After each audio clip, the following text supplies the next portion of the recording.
The Phoenix Suns absolutely have to win Game 4, or I am afraid that the series might be over. Hey there guys, my name is Brandon, aka Suns Geek, and if it has to deal with the Phoenix Suns, I'm going to make a video about it.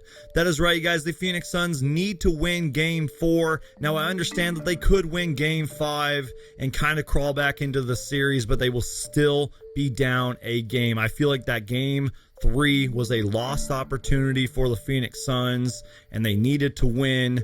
And you guys, I'm going to do my best to point out the positives, but unfortunately, the negative is outweighing the positive. So I hope that I don't lose any subscriptions for this video, and I am sorry if I am coming off as negative, but I gotta tell you guys the facts. I gotta tell you guys how it is. So with that being said, let's dive into the positives here. The one player who I think most of us were a little concerned about being consistent is DeAndre Ayton. He has been arguably the most consistent Phoenix Suns player and arguably the best Phoenix Suns player all season, and I think a lot of us did not expect that. DeAndre Ayton has showed up. He's averaging 21 points on 82% shooting from the field, which is absolutely insane. He has been dominant on the glass, grabbing 12.3 rebounds per game, including 4.7 offensive rebounds, which is crazy. It doesn't matter who the Lakers have put on him.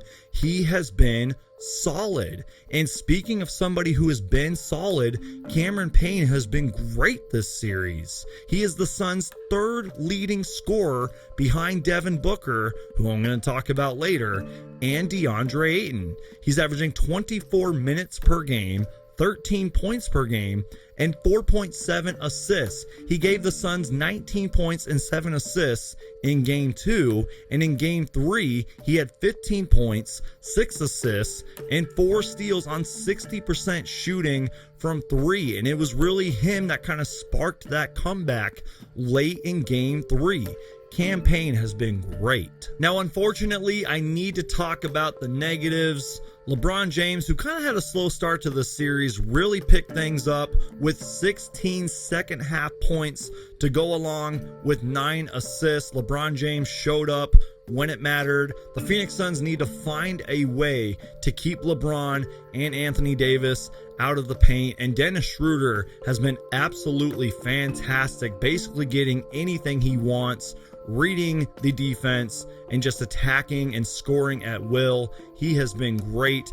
Anthony Davis and LeBron James combined to score 28 points in the third quarter. This has been a very physical, defensive-oriented series. The Los Angeles Lakers have been slowing down the game, pounding the ball inside. Within the first 3 games of this series, they have 144 points in the paint. Let me repeat that. The first 3 games of this series, they have 144 points in the paint.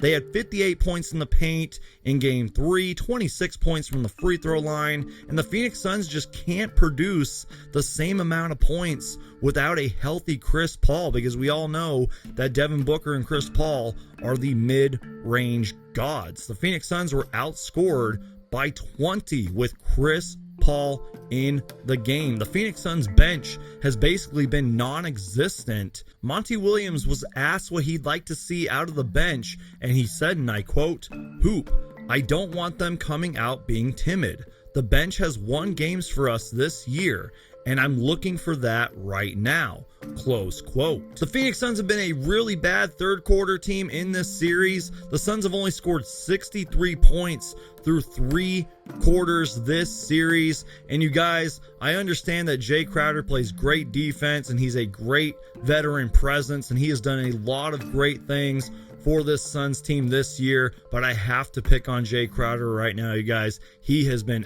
absolutely terrible on the offensive end.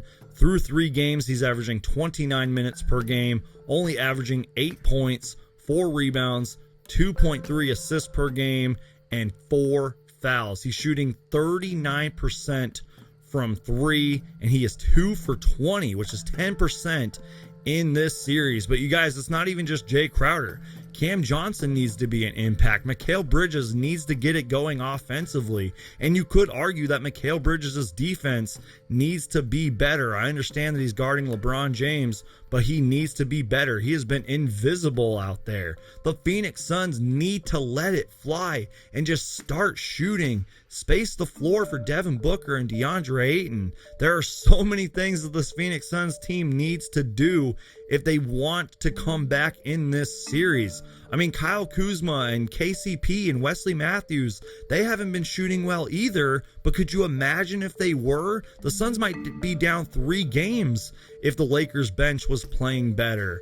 And you guys, I have to hold the Phoenix Suns stars accountable.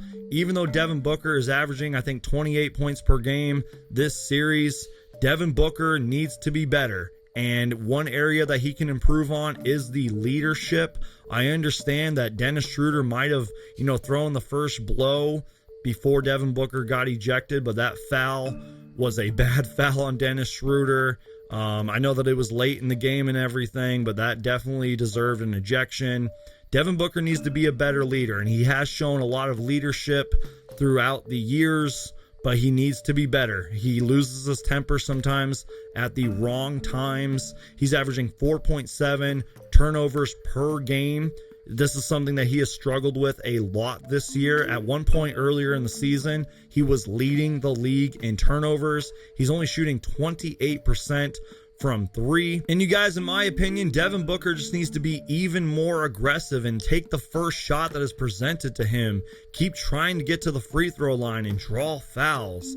So you guys, let me know if I missed anything. And by the way, you guys, you cannot blame the officiating on the Game 3 loss, because that was clearly not the case. Whatever Monty Williams said to the officials, and yes, he did speak to the league about the officiating, it must have worked, because I felt like the officiating was kind of on the Suns side in Game 3. But once again, you guys, let me know if I missed anything. What takeaways have you took away from the Phoenix Suns' first 3 playoff games? What do the Phoenix Suns need to do to win Game 4? And can the Phoenix Suns somehow come back and win this series in 6 or 7 games? As always, guys, please leave me your thoughts, comments, and opinions down below. Make sure to Hulk smash the like button, and please subscribe. Thank you guys so much for watching. My name is Brandon, aka Suns Geek, and if it has to deal with the Phoenix Suns, I'm going to make a video about it. Go Suns, go! Rally the Valley.